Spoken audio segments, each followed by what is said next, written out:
олон улсын эдийн засгийн хөгжлийн хамтын ажиллагааны байгууллагаас дэлхийн өрсөлдөөний байгууллагуудад санал болгож байгаа энэ тусгай зөвлөл гэдэг зүйлийг бол Монгол улсад шудраг устай хэрэгжин төлөө газрын дэргэд мэргэжлийн нэгдсэн холбоотын зөвлөл нэрээр байгуулад бид нар ингээд явж байгаа нь бол олон улсын жишгийг авч нэгдүгürt ажиллаж байгаа.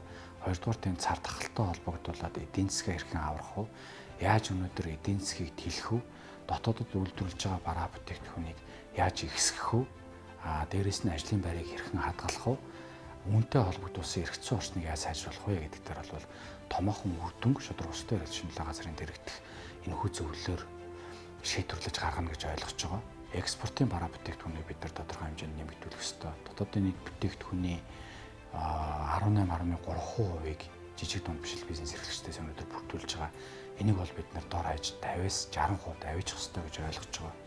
Энэ бүхнийг хийхийн тулд өнөөдөр энэ зөвлөлийн ач холбогдол маш өндөр байна гэдэг ийм ач холбогдол талаас манай байгууллага нэг байгууллага явж байгаа. Тэгээ үр дүнд хүрнэ гэж итгэж байгаа, найдаж байгаа.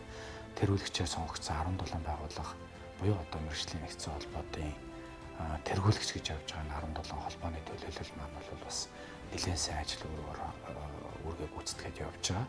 Тэгэхээр 2022 оны 1-р сарын 6-ны өдрөөс ахуулаад энэ зөвлөл анхны нэгдсэн форма хийх гэж байна.